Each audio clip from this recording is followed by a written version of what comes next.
To lighter news now, and the Power Army has mobilised in Perth with Port Adelaide's sudden death semi-final just over 24 hours away. We have Warren Tredrea at Patterson Stadium. Tom Wren's also there in Perth with the players, and Jane Riley joins us from Alberton. Firstly to you, Tredders, was there much support for the players when they trained there today? Yeah, absolutely, Brenton. The club believes as many as 5,000 fans could be here for the big game tomorrow night.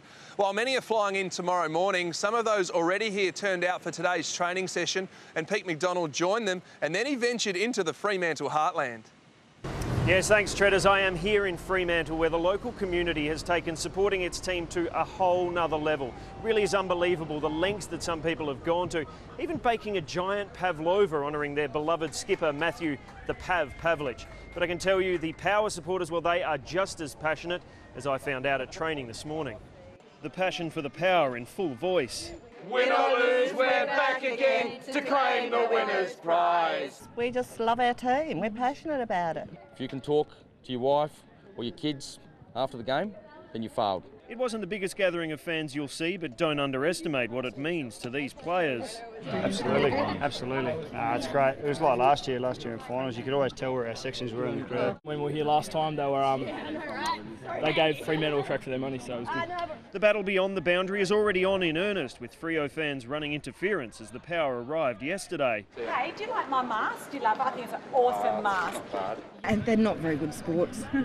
We're just saying, how could you go out to the airport just to bag out the other team? The rivalry is even dividing families. I'm a Fremantle member, my husband's a Port Adelaide member, and my boy's a Port Adelaide supporter as well.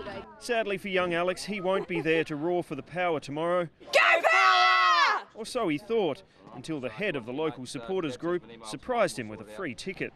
That would be awesome, thank you. So Tredder's a very happy young man there, and he might only be one voice, but every speck of teal is going to count among the purple haze at Patterson Stadium tomorrow night.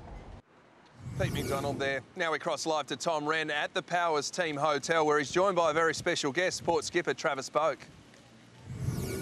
Yeah, that's exactly right, Tredders. Who better to talk to on the eve of the game than the skipper himself? Boakey, the boys look fantastic today at training, and there looks to be a really resolute attitude that they can come over and get the upset win. Yeah, look, I think there is a lot of confidence in the group. Obviously, we had a fantastic result last week, but we're coming over here knowing it's going to be a big challenge for us, and Freo are going to bring their best game, and we certainly have to do the same thing. It's a big pressure game. It needs big players to stand up. Who needs to step up for you guys to get the win tomorrow night? Oh, look, I think if we're going to get the result, it needs to be a collective. The whole team needs to go to another level again. I think we showed last week we can stand up in big finals, but that was just the start of it. We need to go to another level again as a group. Boakey, nice relaxing day after that. A few of the players went to the beach and some even went to the tennis. What was going on there? Yeah, it was. We had a fair bit of time on our hands today. We obviously come over a couple of days early, and a few of the guys just want to chill out and go to the tennis. Lucky enough, it was on while we're over here, and we also got to go to the beach, which was fantastic. Boak, massive game. Most of the state is well and truly behind you. Good luck. Hope you get the win. Thanks, mate. Cheers.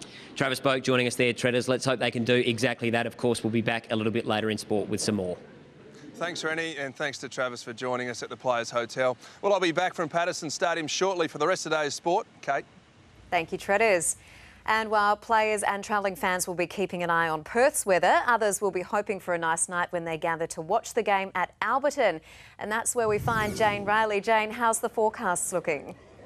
Well, Kate, the forecast for Perth is looking pretty good. There will be some early coastal showers. They will clear, and by first bounce, it will be fine in Perth. And similar conditions are expected here at Alberton, where they're expecting thousands of Port fans to turn up to watch the game on a 25 square metre big screen. And look, many of those fans will be wearing new footy gear, which they've purchased this week at the Port Mega Store. The store's had its biggest week ever, largely due to the sale of more than 800 of their traditional heritage jumpers. This exceeds their previous best week, which was the first showdown at Adelaide Oval earlier this year. Now, tomorrow night, gates will open at 6 o'clock. Get in early. You'll be able to grab a seat in the stands. If you get here later, you can sit on the Oval. It's a gold coin donation, and it will really be a great night for families. Food and beverage will be available, and face painting for the kids. It'll be a great atmosphere here at Alberton Oval. Well, the weather tomorrow for Adelaide, fine and sunny.